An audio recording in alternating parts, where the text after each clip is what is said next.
Hello student, welcome back to my YouTube channel Arihant lecture के। आज के इस वीडियो में हम सीखेंगे बोर्ड एग्जाम में कॉपी लिखने का सबसे बेस्ट तरीका। आपकी तैयारी चाहे जैसी हो, चाहे जितनी अच्छी हो, जब तक आपको बोर्ड एग्जाम में कॉपी लिखने का तरीका, क्वेश्चन के आंसर लिखने का तरीका नहीं पता होगा, तब तक आप कभी 100 में 100 नंबर नहीं ला सकते हो। यहाँ पे आज की इस वीडियो में हम सीखेंगे कि आपको बोर्ड एग्जाम में कॉपी कैसे लिखना है कि आपको बोर्ड एग्जाम में 100 नंबर मिले और आपका एक भी नंबर न कटे। और 100 में 100 नंबर किस कंडीशन में दिया जाता है। अगर आज की इस वीडियो पे आपने क्लिक किया है तो आप एक लकी इंसान हो। आप लकी इंसान इसलिए भी हो क्योंकि ये जो कॉपी लिखो की वीडियो आप देख रहे हो, आप एक स्वयं एग्जामिनर से देख रहे हो। मैं 6 सालों से बोर्ड एग्जाम की कॉपी चेक करता हूं और मुझे पता है कि बोर्ड एग्जाम में कॉपी लिखने का सबसे बेस्ट तरीका क्या है। इस बार बोर्ड एग्जाम की कॉपी कैसे लिखी गई थी और बोर्ड एग्जाम में जो टॉपर थे वो कैसी कॉपी लिखे थे। तो आज की अगर इस वीडियो पे आपने क्लिक किया तो आप एक लकी इंसान हो। अगर आज की इस वीडियो को शुरू से लेकर आप अंत तक देख लेते हो तो 110%, मैं 100%, 110% गारंटी देता हूं कि आपके बोर्ड एग्जाम में 10 से 15 नंबर बढ़ेंगे ही बढ़ेंगे। देखो, आज की इस वीडियो में हम सीखेंगे कि बोर्ड एग्जाम में कॉपी लिखने का सबसे बेस्ट तरीका क्या है और बोर्ड एग्जाम में टॉपर कॉपी कैसे लिखते हैं। अगर आज की इस वीडियो को आप मिस कर दोगे तो दोबारा आप कभी ये नहीं जान पाओगे कि बोर्ड एग्जाम में कॉपी लिखने का सबसे बेस्ट तरीका क्या है। आपने यूट्यूब पे बहुत सारे कॉपी लिखे के वीडियो देखे होंगे, बट ये जो तरीका है जीनियस एवं आपको एकदम जेन्युइन तरीका है। ये तरीका आपको अभी तक किसी ने नहीं बताया, तो ये तरीका आज मैं आपको बोर्ड एग्जाम में कॉपी लिखने का सबसे बेस्ट तरीका बताने वाला हूं। अगर आप 10th में हो या 12th में हो तो ये वीडियो आपके लिए है, क्योंकि 10th 12th बोर्ड एग्जाम में कॉपी लिखने की प्रक्रिया बिल्कुल सेम होती है। तो यहाँ पे आज की इस वीडियो में कॉपी लिखने के लिए हमने यहाँ पे बहुत कुछ ले रखा है। यहाँ पे बोर्ड की कॉपी ले रखा है और यहाँ पे क्वेश्चन पेपर ले रखा है और यहाँ पे एक OMR सीट भी ले रखा है। इसी के सहायता से आज की इस वीडियो में हम आपको कॉपी लिखकर बताने वाले हो। अगर आज की इस वीडियो को आप मिस कर दोगे तो आप कभी भी क्वेश्चन के आंसर लिखने का बेस्ट तरीका नहीं जान पाओगे। तो यहाँ पे देखो, आज की इस वीडियो को बोर्ड परीक्षा में आपको कॉपी को कैसे लिखना है, ठीक है, कैसे लिखना है कि आपको 100 में 100 नंबर मिले और किस कंडीशन में 100 में 100 नंबर दिया जाता है ये भी देखेंगे। और इसके साथ ही साथ ऐसे लिखो तो आपको 100% मार्क्स पक्का मिलेगा, ठीक है, आपका एक भी नंबर यहाँ से नहीं कटने वाला। और बोर्ड एग्जाम में टॉपर ऐसे ही लिखते हैं। बोर्ड में आपको कॉपी मिलते ही क्या करना, सबसे मोस्ट इंपॉर्टेंट यही है, क्योंकि first impression is last impression, ठीक है। इसके साथ ही साथ देखेंगे कि अगर आपकी हैंड राइटिंग खराब है तो बोर्ड में आपको कॉपी कैसे लिखना है कि आपको जो मार्क्स है वो 100% मिले। इसका भी मैं सॉल्यूशन लेकर आया हूं। आप कहोगे कि सर मेरी हैंड राइटिंग खराब है तो मेरे नंबर तो कटेंगे ही कटेंगे, बट मैं उसका भी सॉल्यूशन लेकर आया हूं। आज की इस वीडियो में एक ऐसा ट्रिक बताऊंगा जिसकी मदद से आपकी हैंड राइटिंग कितनी भी पुअर हो आपके नंबर नहीं कटेंगे, ठीक है। और इसके साथ ही साथ मैं एग्जामिनर से बात किया, और जब हम लोग कॉपी चेक करते हो तो अब जब खाली होते बैठते एक जगह तो सभी एग्जामिनर से मैं ये डिस्कस करता हूँ जो बोर्ड की कॉपी चेक करते हैं, जो फाइनल एग्जाम की कॉपी चेक करते हैं। हमने पूछा कि हैंड राइटिंग पे नंबर कटता है क्या, तो वो बोले कि हैंड राइटिंग पे नंबर नहीं कटता है। तो मैं बोला कि भाई नंबर जो है वो कटते कहाँ हैं, तो जो सभी ने बताया वो एक ही चीज़ बताया। वो चीज़ आज की इस वीडियो में हम डिस्कस करने वाले हैं, ठीक है, उसी चीज़ को हम बताएंगे। एंड इसके बाद आपको कॉपी को कैसे लिखना प्रारंभ करना है, ठीक, क्योंकि first impression is last impression. प्रारंभ करना जिसे देखकर टीचर जो है, आपके एग्जामिनर जो है वो खुश हो जाए और पूरे नंबरों की 100% बारिश कर दे। वो ट्रिक आज की इस वीडियो में हम देखने वाले हैं। इसके साथ ही साथ अगर आपका जो क्वेश्चन पेपर होता है, ये जो क्वेश्चन पेपर है, ये कोई क्वेश्चन पेपर 70 मार्क्स का होता है और कोई क्वेश्चन पेपर 100 मार्क्स का होता है। लेकिन अगर टॉपर स्टूडेंट इसी क्वेश्चन पेपर को लिखता है और एक सामान्य स्टूडेंट लिखता है तो दोनों के नंबर अलग अलग क्यों आते हैं। आप कहोगे कि मैं पूरा का पूरा 70 में 70 नंबर कर आया था, एक भी क्वेश्चन मिस नहीं किया था, बट मुझे 70 में कितने नंबर मिल गए, मुझे 70 में केवल 50 मार्क्स मिले। भाई ये अपना 20 मार्क्स कहाँ पे खोया। अगर आज की इस वीडियो को मिस कर दोगे तो आप दोबारा ये नहीं जान पाओगे कि ये 20 नंबर अपना कहाँ पे खोया है, यानी इसके जो 10 से 15 नंबर 20 नंबर है ये कहाँ कट जाते हैं। तो ये चीज़ें आज मैं आपको बताऊंगा कि कौन सी गलती करता है, और हर एक नॉर्मल स्टूडेंट ये गलती करता है और बाद में बहुत ज़्यादा पछताता है। तो बाद में पछताने से अच्छा आज की इस वीडियो को शुरू से लेकर आप अंत तक वॉच कर लोगे तो आप ये कभी आपके 10 जो 15 से 20 नंबर कट रहे हैं ये कभी नहीं कटेंगे, ये बढ़ेंगे ही बढ़ेंगे। ठीक है, देखो अगर एक टॉपर स्टूडेंट लिखता है तो उसे 100 में 100 नंबर मिल जाता है। ठीक है, 100 में 100 नंबर मिलकर एक टॉपर स्टूडेंट बनता है। वहीं एक नॉर्मल स्टूडेंट लिखेगा अगर 100 मार्क्स का क्वेश्चन पेपर को तो उसे कितना मिलेगा, उसे 75 से 80 नंबर ही मिलेंगे।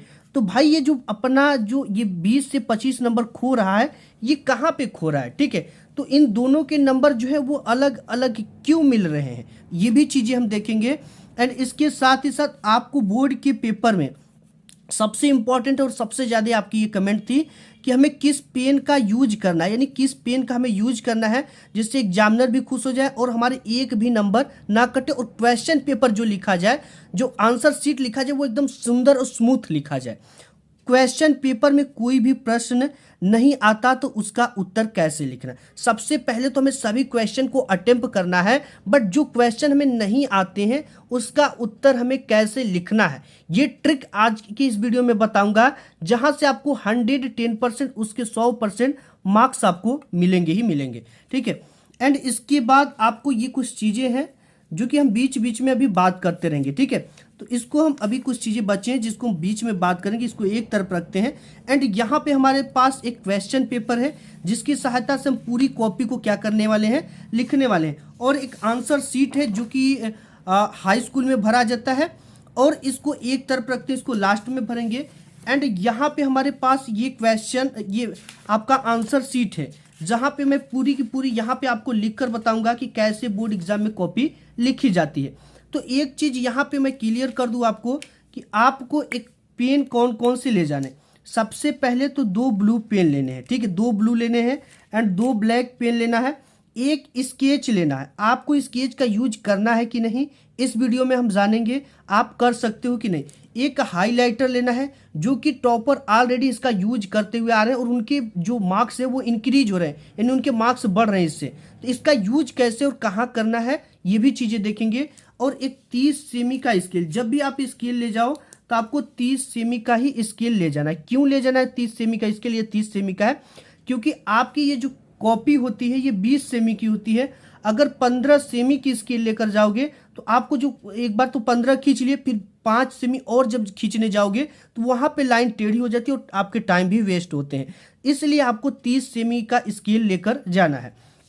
और इसके साथ ही साथ एक चीज मैं आपको क्लियर कर दूं इन सभी को एक तरफ रखते हुए कि जो हाई स्कूल होता है और इंटरमीडिएट होता है उसमें कॉपी लिखने की प्रोसेस बिल्कुल सेम होती है। यहाँ पे हमारे पास एक हाई स्कूल की भी बोर्ड की कॉपी है एंड यहाँ पे इंटरमीडिएट की भी कॉपी है। एक चीज केवल इसमें अंतर होता है कि हाई स्कूल में हाई स्कूल लिखा होता है, इंटरमीडिएट में इंटरमीडिएट लिखा होता है। ठीक है, और बाकी सभी सेम होते हैं। अनुक्रमांक अंकों में, शब्दों में, विषय, प्रश्न पत्र पर अंकित संकेतांक, परीक्षा का दिन, पाली सभी सेम है। यहाँ पे आप देख सकते हो सब कुछ बिल्कुल सेम है। ठीक है, कोई भी इसमें अंतर नहीं है। तो किसी एक आंसर शीट को हम भर लेते हैं। ठीक है, तो यहाँ पे इस आंसर शीट को हम भर लेते हैं। तो इस आंसर शीट में सबसे पहले आपको परीक्षार्थी का अनुक्रमांक अंकों में भरना होता है, और यहाँ पे हमारे पास एक क्वेश्चन पेपर है जहाँ पे एक परीक्षार्थी का अनुक्रमांक दे रखा है। इस अनुक्रमांक को हमें क्या भरना है, सबसे पहले अंकों में भरना है, यानी जो चीजें लिखा है उसी चीज को यहाँ पे हमें भर देना। जैसे 12, 32, 99, 72, 57, तो यहाँ पे हम भर देंगे 12, 32, 99।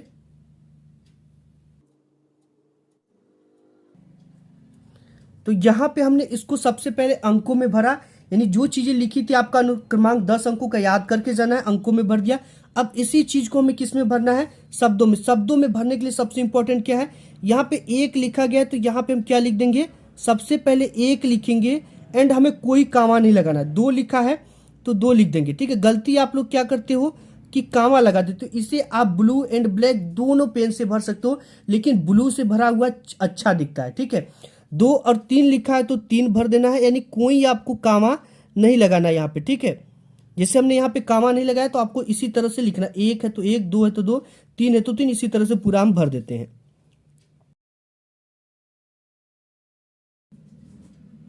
तो यहाँ पे हमने इसको किस में भर दिया, शब्दों में भर दिया।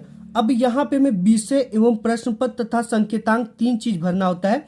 तो विषय जो है, हमारी जो विषय वो क्या है, हिंदी है, ठीक है। हमारी जो विषय है वो क्या है, हिंदी। तो हम यहाँ पे क्या भर देंगे, हिंदी।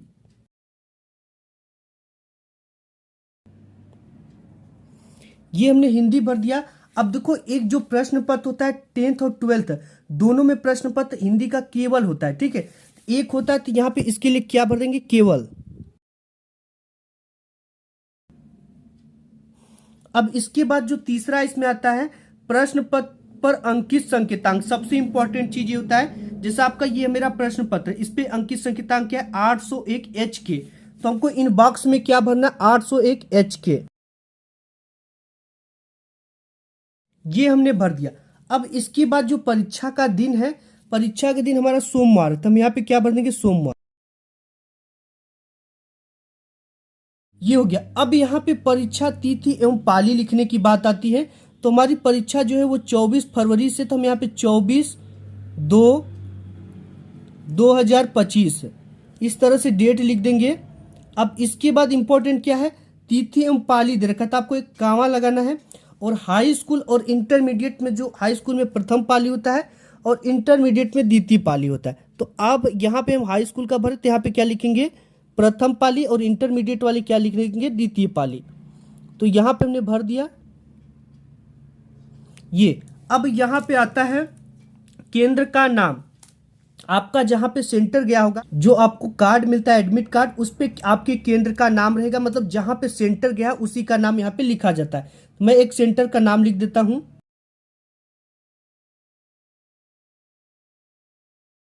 यहाँ पे हमने एक सेंटर का नाम लिख दिया।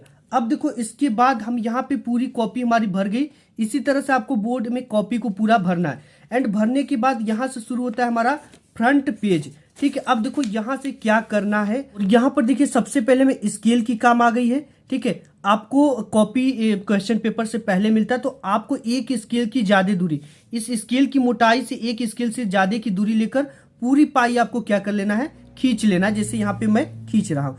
अब यहाँ पे आता है स्केच का उपयोग। आप एग्जाम में स्केच का उपयोग कर सकते हो कि नहीं, आप 110% स्केच का उपयोग कर सकते हो। बट आप जो भी स्केच लेना, आप ये ध्यान देना कि वो स्केच ज्यादा मोटा ना चलता हो, इस पार लिखने पर उस पार ना छपता हो, यानी बिल्कुल पतला और हल्का स्केच लेकर जाना, ठीक है।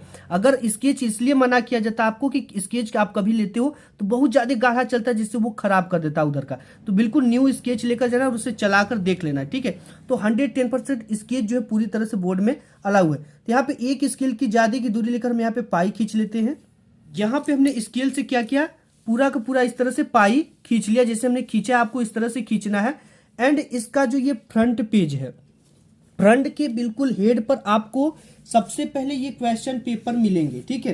क्वेश्चन पेपर में आपको ये ध्यान देना, जैसे यहाँ पे 2025 हिंदी का ये पेपर है, तो यहाँ पे खंड अ में जो आता है आपको बहुविकल्पी टाइप के प्रश्न आता है। 10 में इसका आंसर OMR शीट पे दिया जाता है, वही 12th में आपको इस तरह से कॉपी पर लिखा जाता है, ठीक है। जैसे यहाँ पे खंड अ है, जी किस टाइप के प्रश्न है, प्रश्नोत्तर संख्या डालकर इस तरह से लिख दिया जाता है जो जो सही होता है। और इसे हाई स्कूल में क्या किया जाता है, OMR शीट पर इसका उत्तर अंकित किया जाता है। और यहाँ पे आपके कोई नंबर नहीं कटते, ठीक है। एक नंबर वाले पे पूरा का पूरा नंबर मिलते हैं। मेन जो चीजें आपकी शुरू होती है वो यहाँ से शुरू होती है, खंड ब से, ठीक है। खंड ब में आपको किस टाइप के प्रश्न है, खंड ब में हमें वर्णनात्मक टाइप के प्रश्न देते हैं। आपका जो मेन खेल चालू होता है नंबर कटने का, वो होता है खंड ब से, ठीक है। खंड ब में आपको किस टाइप के क्वेश्चन मिलता है, वर्णनात्मक प्रश्न, जिसे आप डिस्क्रिप्टिव टाइप के क्वेश्चन कहते हैं। और यहाँ से आपको 50 मार्क्स लाने होते हैं, ठीक है। 50 मार्क्स लाने होते हैं, और इसी में आप पे नंबर कटते हैं और बढ़ते हैं, दोनों चीज यहाँ से होता है। बट अगर आपको लिखने का तरीका पता है तो आज के बाद आपका एक भी नंबर यहाँ नहीं कटने वाला। सबसे पहले हम कौन सा खंड कर रहे हैं और खंड ब में किस टाइप के क्वेश्चन, ये हमें कॉपी पर लिखना पड़ेगा। तो सबसे पहले हम यहाँ पे कॉपी पर आते हैं, और यहाँ पे मैं स्केच का भी उपयोग करके आपको दिखाऊंगा, कॉपी लिख के और ब्लैक पेन से, दोनों से, ठीक है। तो यहाँ पे सबसे पहले हम हेड पे क्या लिखेंगे, खंड ब कर रहे हैं तो हम लिखेंगे खंड ब। यहाँ पे हमने खंड ब डाल दिया, इसके नीचे स्केल से डबल पाई खींच देंगे। यहाँ पे हमने डाल दिया ऊपर खंड ब। खंड ब में किस टाइप के प्रश्न है, वर्णनात्मक प्रश्न, तो यहाँ पे हम लिख देंगे वर्णनात्मक प्रश्न। तो यहाँ पे हमने लिख दिया वर्णनात्मक प्रश्न। मैं इसको इसकी ब्लैक पेन से भी लिखकर बताऊंगा, ठीक है। इसके बाद वर्णनात्मक प्रश्न तो लिख दिया। अब हमें कौन सा क्वेश्चन करना है, क्वेश्चन नंबर 21, इसको भी लिखना है, ठीक। यहाँ पे लिख देंगे, एक लाइन छोड़ेंगे, प्रश्नोत्तर संख्या 21। इसके नीचे डबल पाई खींच देंगे स्केल से, तब यहाँ पे इसके नीचे डबल पाई खींच दिया और प्रश्नोत्तर संख्या 21 करे तो यहाँ पे 21 डाल देंगे। इतना काम हमने कर लिया, ठीक है।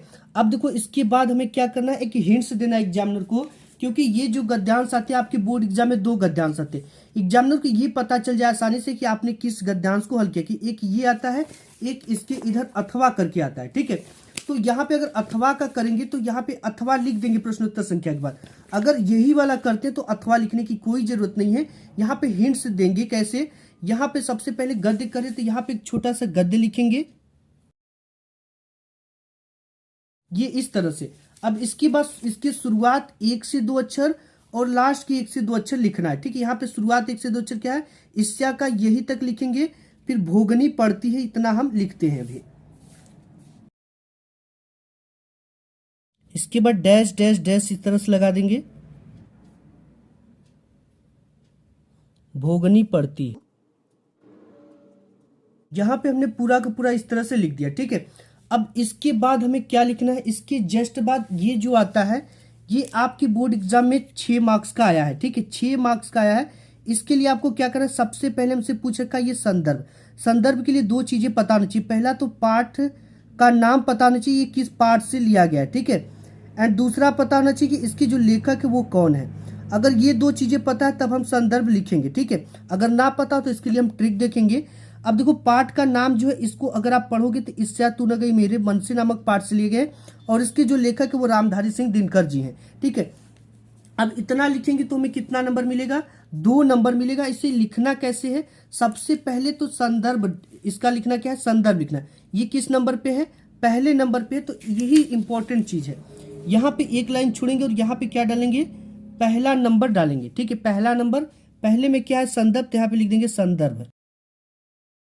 स्केल से इसके नीचे डबल पाई खींच लेंगे, तो देखिए यहाँ पे सबसे पहले संदर्भ डालें। अब इसके बाद लिखना है कि प्रस्तुत गद्यांश हमारी पाठ्य पुस्तक, ठीक है, इतना लिखेंगे कि प्रस्तुत गद्यांश हमारी पाठ्य पुस्तक।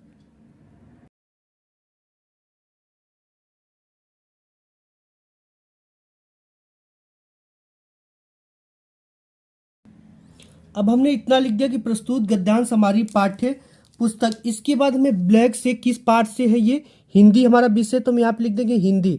हिंदी को किससे लिखेंगे, हर समय हिंदी को ब्लैक पेन से लिखेंगे और इसे इन्वर्टेड कामा में लिखेंगे, इस तरह से जैसे हमने यहाँ पे लिखा।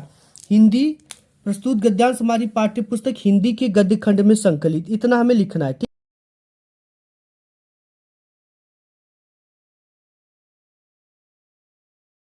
गद्य खंड में संकलित। अब ये किस पाठ से लिया गया, इसके शीर्षक को हम ब्लैक पेन से और इन्वर्टेड कामा में लिखेंगे। ये पाठ से लिया गया, ईर्ष्या तू न गई मेरे मन से।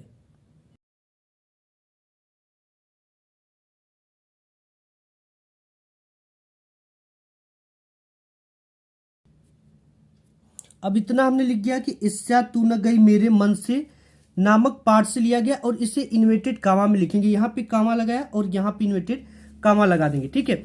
अब इसके बाद ईर्ष्या तू न गई मेरे पाठ से लिया गया, और इस पाठ के लेखक, ठीक है, इस पाठ के लेखक, अगर यही हम पद्यांश लिखते तो कभी लिखते, लेकिन हम यहाँ पे गद्यांश लिख रहे हैं तो इसमें क्या होते हैं, लेखक। ये सबसे इंपॉर्टेंट चीज है, ठीक है। इस पाठ के लेखक,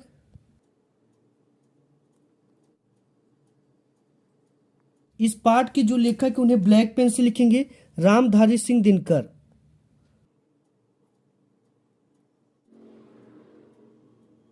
रामधारी सिंह दिनकर को किससे लिखेंगे, हम ब्लैक पेन से इन्वर्टेड कामा में लिखेंगे, ठीक है।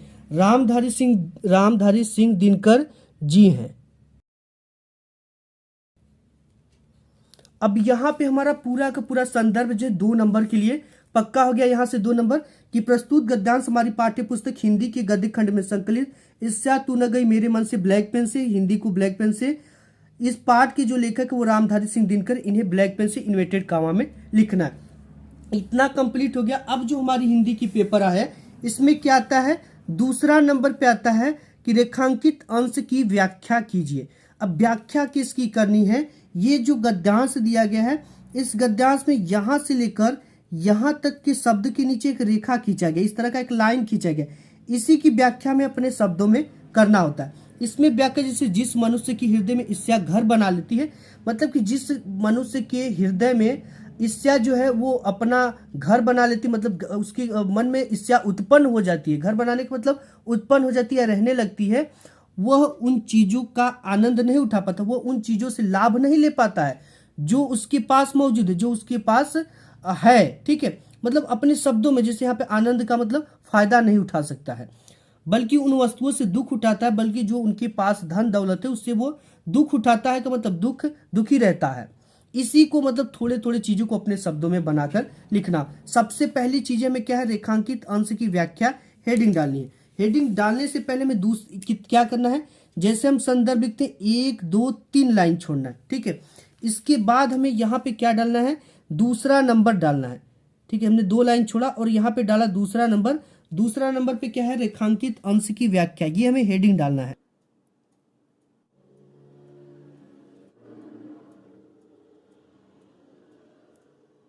इतना लिखने के बाद स्केल से इसके नीचे डबल पाई खींच देंगे। यहां पे हमने हेडिंग डाल दिया दूसरे नंबर पे कि रेखांकित अंश की व्याख्या। अब यहाँ पे व्याख्या लिखने से पहले एक चीज इंपॉर्टेंट है, इसमें लिखेंगे कि प्रस्तुत गद्यांश में लेखक कहता है कि, इतना इंपॉर्टेंट है। ठीक है, अब यहाँ पे लिखेंगे प्रस्तुत गद्यांश में लेखक कहना है, ये लिख सकते हो। प्रस्तुत पंक्ति में लेखक कहता है, ये लिख सकते हो। उपयुक्त पंक्ति में लेखक कहता है, ये लिख सकते हो। ठीक है, तो हम यहाँ पे अभी क्या लिखेंगे, उपयुक्त। ठीक है, उपयुक्त नहीं लिखेंगे, प्रस्तुत पंक्ति में लेखक कहता है, इस तरह से।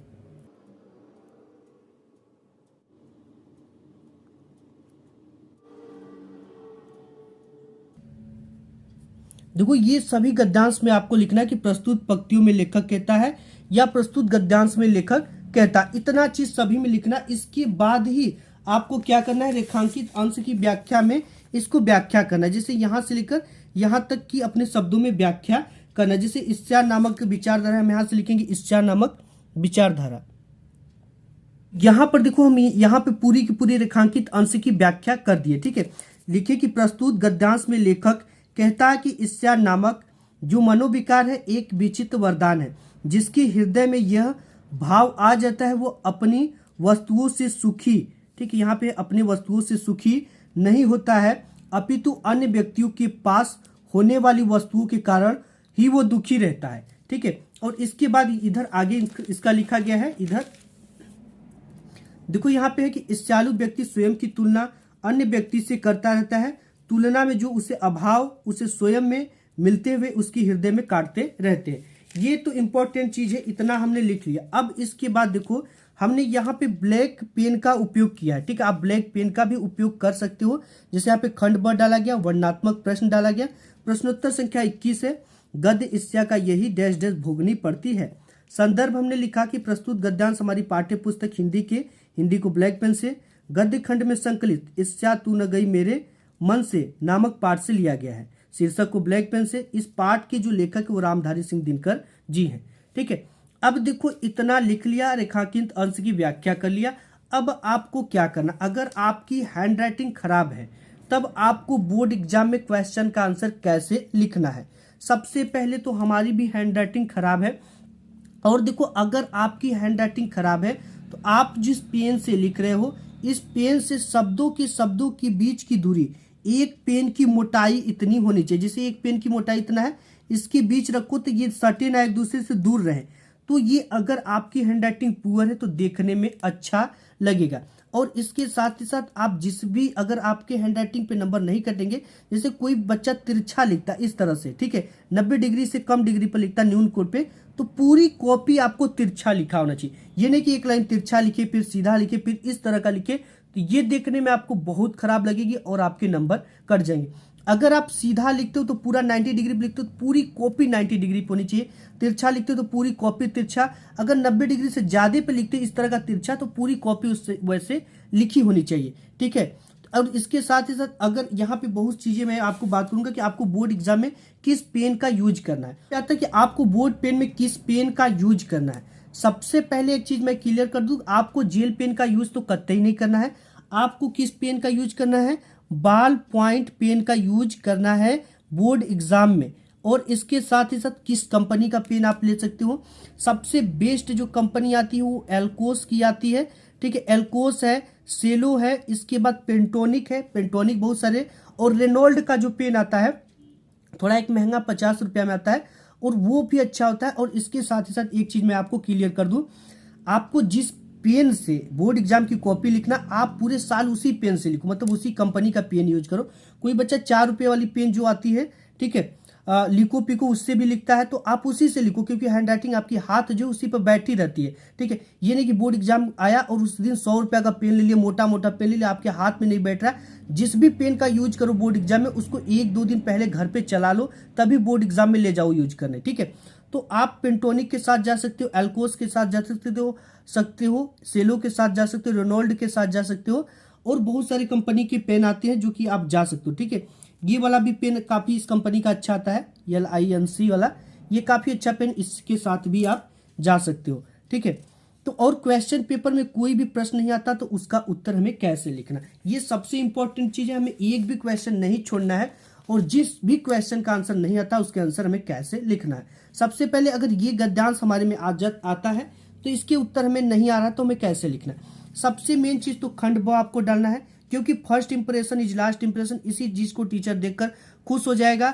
और एग्जामिनर जो होते काफी फास्ट होते कॉपी चेक करने वाले, वो आपको क्या करते हैं, पर कॉपी चेक करने का पैसा मिलता है। खंड ब डाला, वर्णनात्मक प्रश्न डाला, प्रश्नोत्तर संख्या 21 डाला, ये गद्य डाला, गद्य में के लिए सब कुछ इसी से मिल रहा है आपको, कहीं जाने की जरूरत नहीं। यहाँ शुरुआत के 1 से 2 अक्षर, लास्ट के 1 से 2 अक्षर यहाँ पे लिखा, डैश डैश लगाकर संदर्भ हेडिंग डाला, और इसके बाद मेन चीज यहाँ पे आती है, जितना तो आपको लिखना है कि प्रस्तुत गद्यांश हमारी पाठ्य पुस्तक हिंदी के गद्य खंड में संकलित, इतना तक तो रहेगा, ठीक है। हिंदी को ब्लैक पेन से, अब यहाँ पे अगर आपको इसका शीर्षक नहीं पता है तो ब्लू पेन से पहले या दूसरे पार्ट का लिखना है, ठीक है।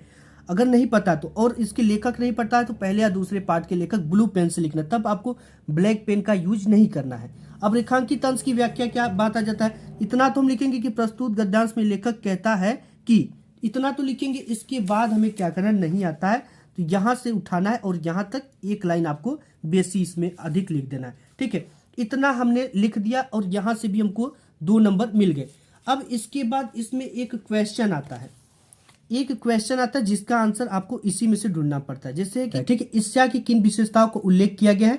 नंबर 3 है, सबसे पहले यहाँ पे 3 लाइन का गैप करेंगे। एक क्वेश्चन को हल करने के बाद हमें 1, 2, 3 लाइन का गैप करना, इससे एग्जामिनर को ये पता चलता है कि आपने ये क्वेश्चन यहाँ पे खत्म कर और यहाँ पे दूसरे क्वेश्चन को हल किया है, ताकि उसको कॉपी चेक करने में काफी आसानी होती है। तो जब भी एक क्वेश्चन ऊपर खत्म हो तो 1, 2, 3 लाइन का आपको हर समय गैप करके ही दूसरा क्वेश्चन यहाँ पे करना है। तो यहाँ पे 3 नंबर था तो हमने 3 नंबर डाला है, यानी जिस भी क्वेश्चन को लिखो आप क्वेश्चन नंबर और वो कौन से नंबर का है ये जरूर आपको लिखना है, ठीक है। जैसे यहाँ पे लेखक ने बताया, इससे जिस व्यक्ति में घर बना लेती है, जिसकी हृदय में घर बना लेती है, वो अपने पास मौजूद संसाधनों का लाभ नहीं ले पाता है। और एक चीज मैं आपको बता दूं कि बहुत सारे स्टूडेंट जो करते हैं कि वो क्या करते हैं कि इसके पूरे माथे को नहीं भरते हैं, वो क्या होते हैं, बहुत ज्यादा फास्ट होते हैं, ठीक है। जैसे मैं आपको यहाँ पे बता दूं, जैसे हमने राम लिखा, ठीक है, तो वो क्या करते हैं, इस तरह से काट दिए। जैसे हमने यहाँ पे अल्लाह लिखा, तो ये क्या करेंगे,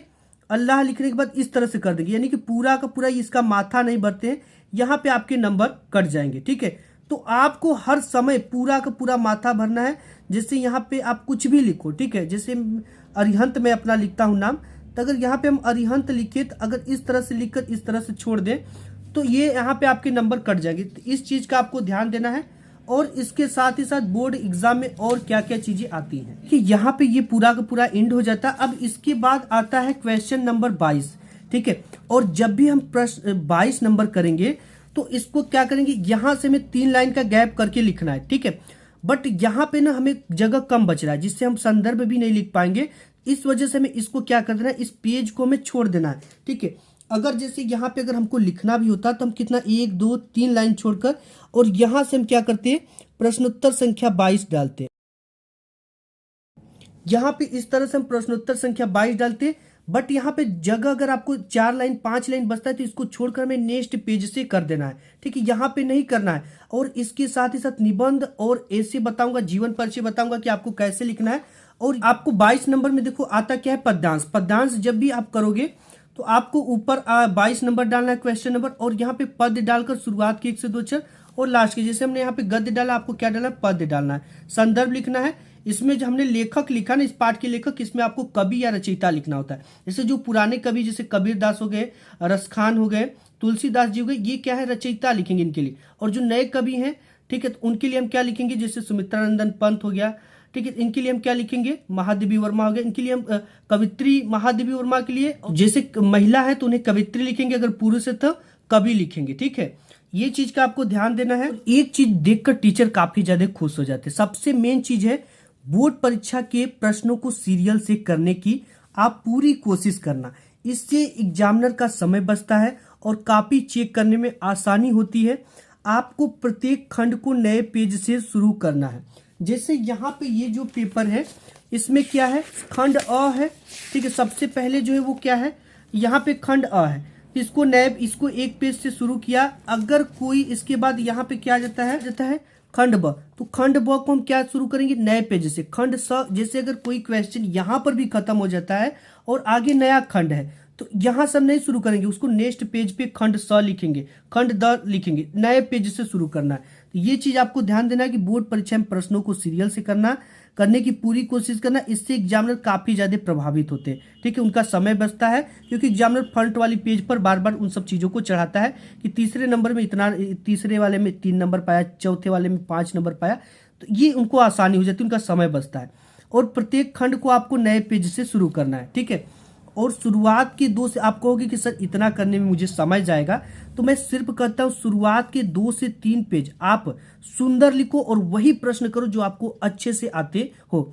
और देखो एग्जामिनर काफी फास्ट होता है, अगर वो शुरू से 1 से 2 पेज देखा कि बच्चा सुंदर लिखा है, क्योंकि वहां पे आप नहीं होते, आपकी कॉपी आपकी औकात बताती है, ये बता देगी कि जो आपने जो लिखा वो सही लिखा है और बिल्कुल सही तरीका लिखने का फॉलो किया।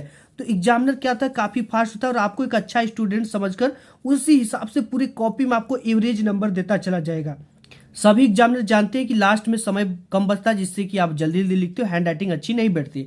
तो शुरुआत के 2 से 3 पेज को मेंटेन करना, अच्छी हैंड राइटिंग, उसमें कट पिट बिल्कुल भी ना करना और साफ सुथरी कॉपी लिखना। अगर जैसे एक रामा हमने लिखा, अगर ये गलती राम लिख रहे थे रामा लिखा गया, तो आपको अगर इसको काटना है तो मत काटो, इसी तरह से रहने दो। अगर काटना भी चाहते हो तो आपको सिर्फ इस तरह से काटना, इस तरह से नहीं काटना, ये गलत तरीका है काटने का, ठीक है। इसके साथ ही साथ बात करेंगे कि बोर्ड की परीक्षा की कॉपी में, ठीक है, कभी भी गलत चीजें मत लिखो। अभी भी इस बार भी कॉपी बहुत ज्यादा वायरल हुई थी और बच्चे लिखे थे हमारी बताने के बाद भी, ठीक है। आत्महत्या मत लिखो कि मैं सर मजबूरी है, मैं पढ़ नहीं पाया, अगर नहीं पास करोगे तो आत्महत्या कर लो। गालियां, कस्में, प्रेम पत्र, लव स्टोरी और धार्मिक चिन्ह बहुत सारे बच्चे इस तरह के बनाते हैं, ये भी बिल्कुल गलत है।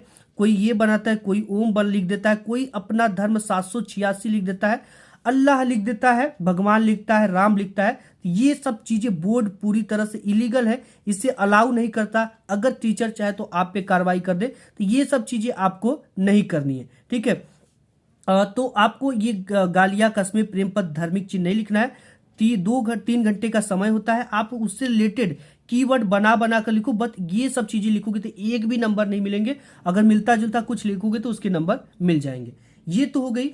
अब इसके बाद हमें आता है इसमें लिखने को जीवन परिचय। देखिए यहाँ पे जीवन परिचय जो आता है वो 5 नंबर का आता है, 3 नंबर जीवन परिचय लिखने का एंड 2 नंबर इनकी किन्हीं प्रमुख रचनाओं का उल्लेख करने का।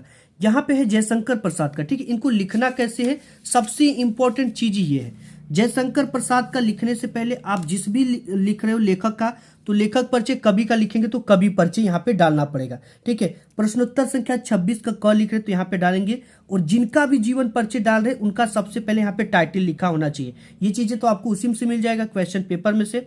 इसके बाद यहाँ पे एक छोटी सी बॉक्स बनाना है, इस बॉक्स में एक संक्षिप्त परिचय लिखना है, इसी को एग्जामिनर देखेगा और यहाँ पे आपको पूरा नंबर दे देगा।